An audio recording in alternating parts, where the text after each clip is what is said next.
الحمد لله رب العالمين والعاقبة للمتقين والصلاة والسلام على رسوله الكريم أما بعد.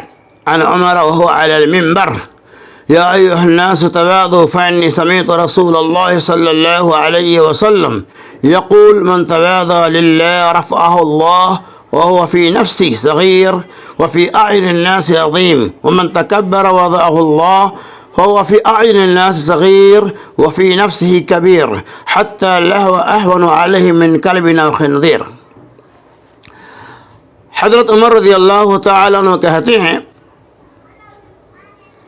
کہ وہ خود منبر پر وعظ فرماتے ہوئے فرمایا: لوگوں تواضع اختیار کرو، کیونکہ میں نے رسول اللہ صلی اللہ علیہ وسلم کو یہ فرماتے ہوئے سنا: جس نے اللہ کے لیے تواضع اختیار کیا، خاکساری اختیار کی، اللہ تبارک و تعالیٰ اسے بلند کرتا ہے، ان کے مقام کو اونچا کرتا ہے۔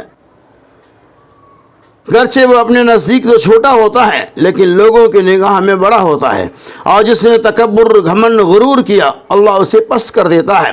گرچہ وہ لوگوں کی نگاہ میں حقیر ہوتا ہے اور اپنے آپ میں بڑا بنتا ہے، یہاں تک کہ لوگ اسے کتے اور سور سے بھی زیادہ ذلیل سمجھنے لگتے ہیں۔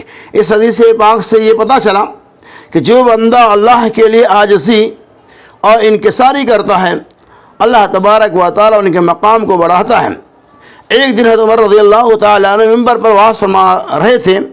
آپ نے مدینہ کے پاک باز لوگوں کو بڑے گر کی باتیں بتائی، بڑے پتے کی باتیں بتائی۔ آپ نے فرمایا: تم میں سے ہر شخص کو چاہیے کہ اپنے آپ کو سب سے کم درجہ والا سمجھے، تواضع اور عاجزی کی عادت اختیار کرے۔ تواضع کا مطلب یہ ہوتا ہے کہ آدمی اپنے آپ کو نیچا اور کم درجہ والا سمجھے۔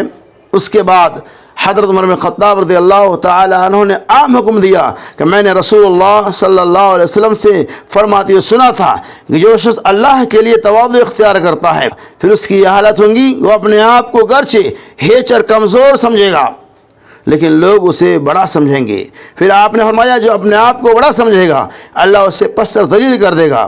اس کی یہ حالت ہوگی کہ اپنے دل میں اپنے آپ کو بڑا سمجھتا ہوگا، اپنے آپ کو فرعون جیسا سمجھ رہا ہوگا، لوگ اسے حقیر اور ذلیل سمجھیں گے، یہاں تک کہ اس کو کتے اور خنزیر سے بھی زیادہ گرا ہوا بے قدر جاننے لگیں گے۔ اس کا یہ مطلب ہوا کہ جو بندہ اللہ کے لیے عاجزی کرتا ہے، اللہ ان کے مقام کو بلند کرتا ہے، اور جو بندہ اپنے آپ کو بڑا سمجھتا ہے اور سارے لوگوں کو اپنے سامنے ہیچ اور گھٹیا سمجھتا ہے، ایسے لوگوں کے اندر کبر اور نخوت پائی جاتی ہیں۔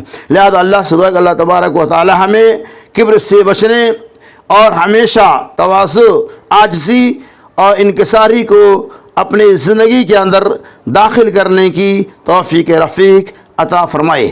آمین۔ وآخر دعوانا ان الحمد للہ رب العالمین۔